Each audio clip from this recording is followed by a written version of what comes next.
Alright, well, welcome back everyone. We haven't done a video in a little while, so this is a little course here on how to make millie eyes. I use quite a variety of them in my critters. You can see by the little fish here that it's more than just a simple black center with white around it. It is very much a detailed, whoops, let's see if I can get it into range there. There we go. Uh, yeah, it's not focusing very well, sorry about that. But we can see in the background here how we're going to make it. We're going to start off with get rid of these here. Start off with a black core. In this case, it's going to be this little bit of clear rod with a little length of the really opaque black on the end. And you want to make sure that it is an opaque black. There are many colors that look black. The way to tell is to pull it out to a very fine little rod, and then look at the tip of it against the light. And if it is anything but still opaque black, if it has a green tinge or a cobalt tinge or any other color that you can kind of see light coming through, then it is not suitable for the pupil. You may use it elsewhere, like in these little spots I'm going to put outside here amongst the white, but don't use it for the pupil. If you do, when you pull these down very small and you're putting them in place, then the pupil will go soft at the margin, and that's the worst thing you can do. The eyeballs, the eyes, when you look at an animal or most living things, they're the focal point. That's what you see first and what you concentrate on. So making that super tight will pay huge dividends. And then we're going to take some white tubing with some of the dark color. I'm going to use a jet black as the actual color, but when you pull it out, it's just a little bit transparent. So again, not in the pupil, but yes, out here. And I'll condense that down into a bunch of long stringer, and we will then rake it down, that piece of very opaque black that we have here. And that will leave this pattern of putting little darks in the middle of white spots. Now we're going to make it even more elaborate by shooting silver fume quite often as these layer up, hopefully leaving us a little silver fume line that'll be very subtle. And then we will, I think as soon as we start around the black pupil, to give it some contrast, we're going to take some yellow and put that right around there, so it'll have a little yellow ring. And then on the exterior, we'll put a red ring.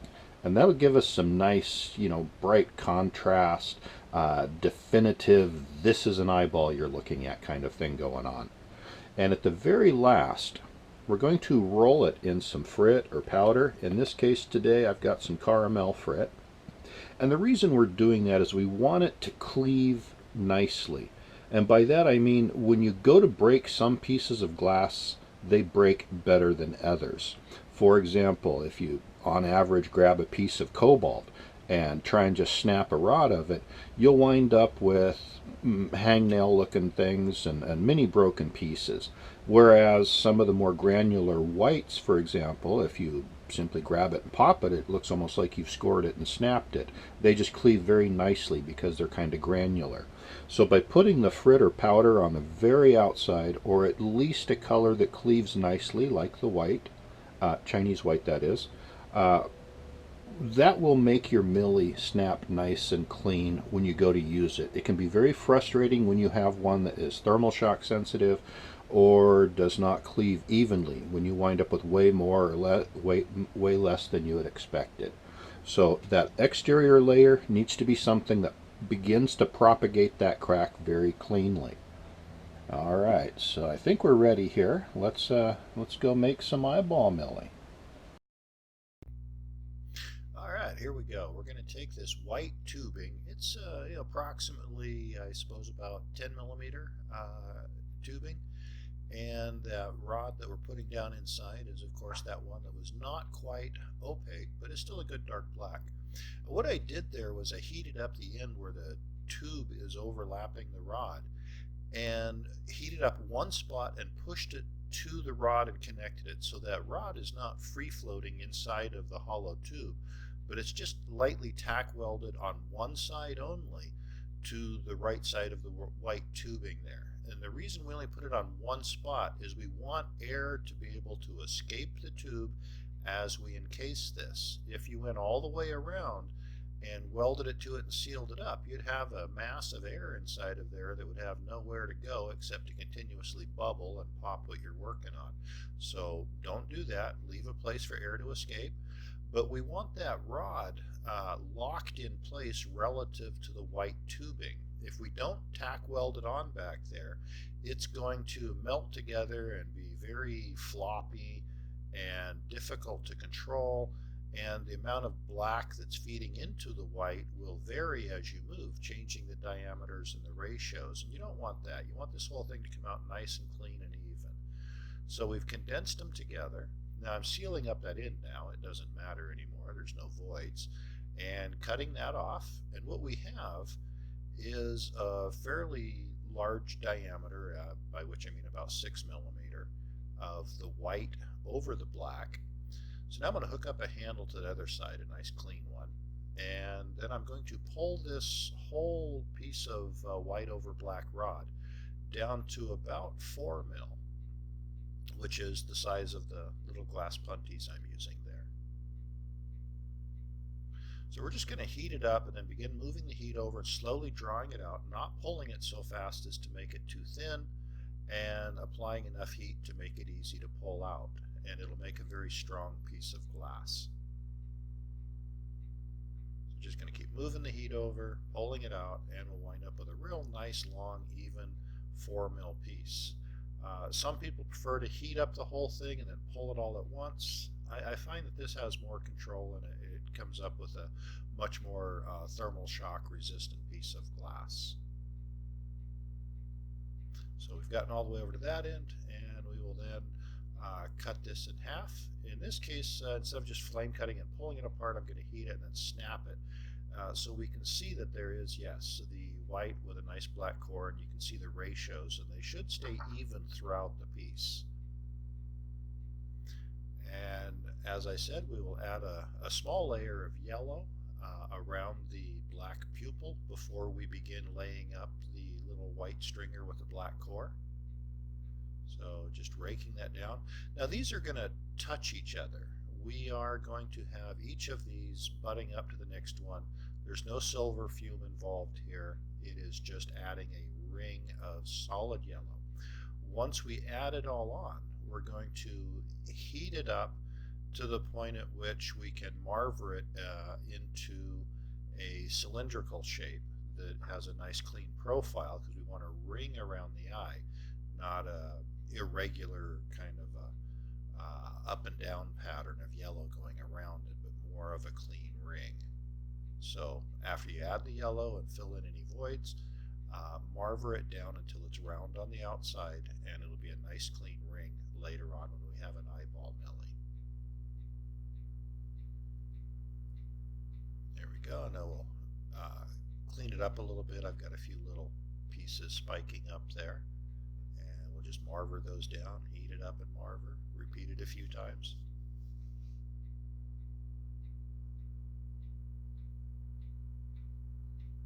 There we go. That'll really true up the outside and make this whole thing round again before we begin adding this. So we'll lay it up, and we want these to run down parallel to it. So I'm not going to start with the tip pushing in, but rather lay it up towards the end and leave the end open to the top.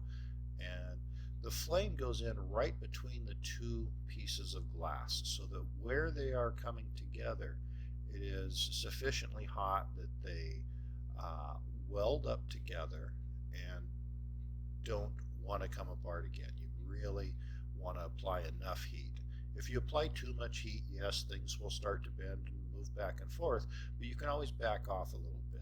If you put this together too cold, you may have significant cracking issues in the future, no matter what you do.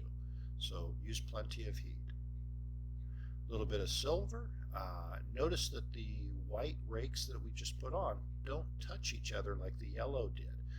The reason for that is I want that silver fume to create another detail lines when we see this thing as a millie.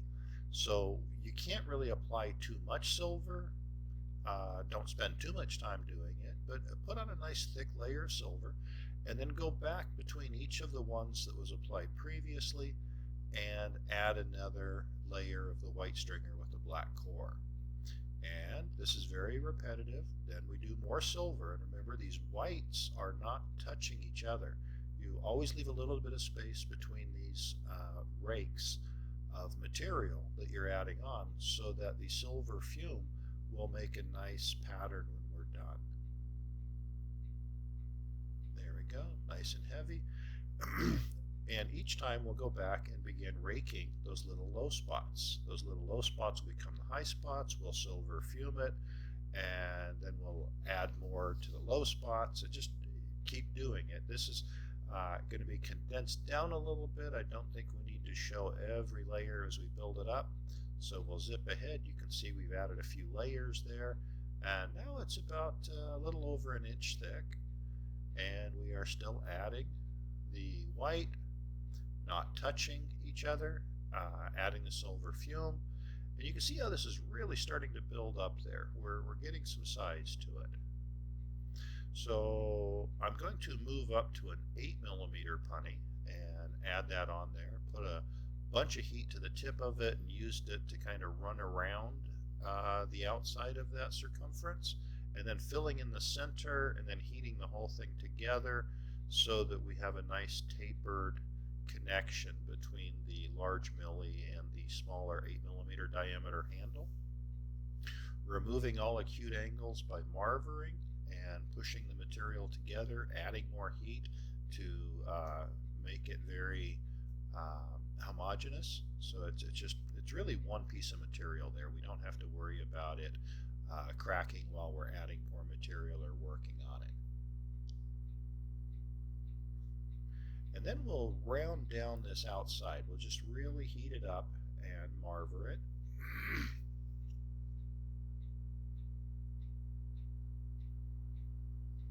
Because where the milli welds up, you really don't want that to pop off. And it really, excuse me, it really will want to pop off if you've applied a bunch of hot glass to cold glass. There's a margin there. So really heating it is fundamental to this.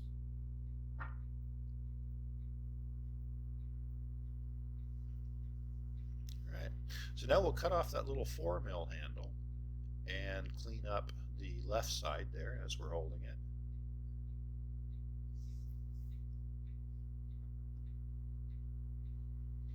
There we go. Big flame, really heat it up, warm it up.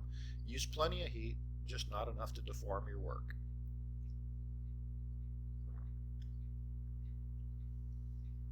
All right. Really heating it up. We're going to marver it. This is going to give us, again, a very nice, clean, round shape so that when viewed as the milli in the future, it'll have a nice, clean, round margin there instead of being very zigzag. Okay, and we're working on that outer layer. So the first part of the outer layer is putting on that red ring. So we're just using red stringer and raking it down, actually letting it touch. We're not adding any more silver fuming. So these are just going to make a nice continuous ring. So yes, they will touch each other as you lay them down and lay them down until they're all touching each other. And this red it's a nice color. It contrasts well with the rest of the eye pattern, but it would not make a good exterior color if you want to snap this and have it cleave off very cleanly. So after we finish laying on all this red, we're going to really heat it up and marver it down a little bit and then pick up that frit tray over there. And we're going to use that caramel frit to give it an exterior surface that really breaks nice and clean and even, leaving us with perfect slivers of milli so that we get the most use out of it. It takes quite a bit of labor to put a milli together, so pulling it out and getting very nice clean divisions of it will yield a lot more material.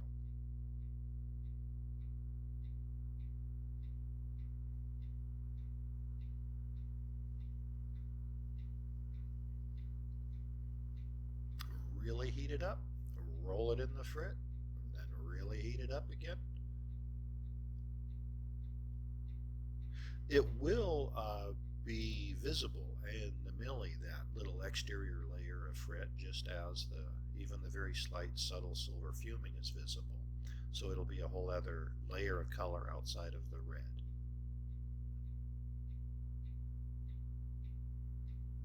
There we go. That's the completed millie. At this point, we only need to pull it down and reduce its diameter. I'm going to weld up a handle here, do the same thing, kind of heat up a bunch of the end of that little clear rod. Oh, I'm kind of cleaning up the other turning point there, the other connection. It was a little bit off true. So anyway, back to that rod in my right hand, heating up the end of it, and then I'm going to apply that around the end of the millie, not just to the tip, but first around the circumference until I've got that material built up, and then push it to the center, add more heat, fill in that little void, and add a little more material. And then we'll have a very nice clean taper from the punty handle up to the full-size millie. So we're going from 8mm up to about 38mm by the looks of it. And once we get really cleanly welded handles on both sides, we'll put a nice even heat to it and begin pulling it down. I never use eyeballs 1.25 inches across. That's just way too big for any of my projects. Most of them are 4mm to 6mm, occasionally 8 to 12, but nothing this big. So I'm going to really heat it up and pull it down.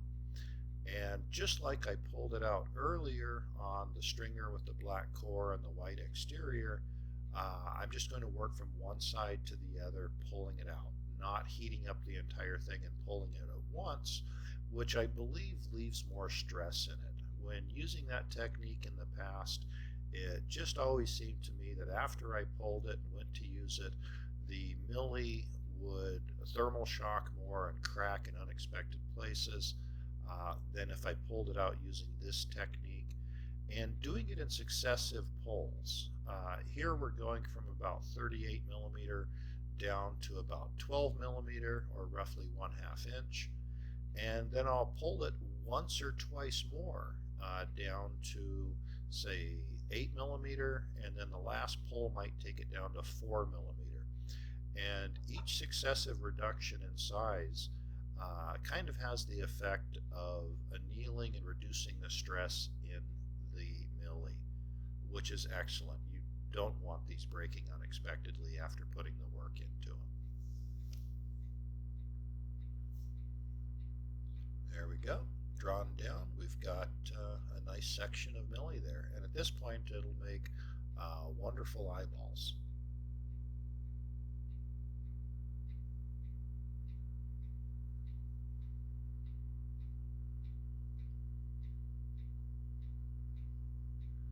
There we go. Just cleaning it up on the marvering pad and gently pull. Don't pull it too fast or you get little thin wasp-wasted areas. And there's actually quite a bit of millie there. Once it's pulled down to 4mm, I'll have hundreds of eyes out of that piece. Here's a few of them set up on the 4mm, the 8mm, and the 12mm. There's a variety of eyes there. Thank you. I hope you enjoyed this, and please like and subscribe.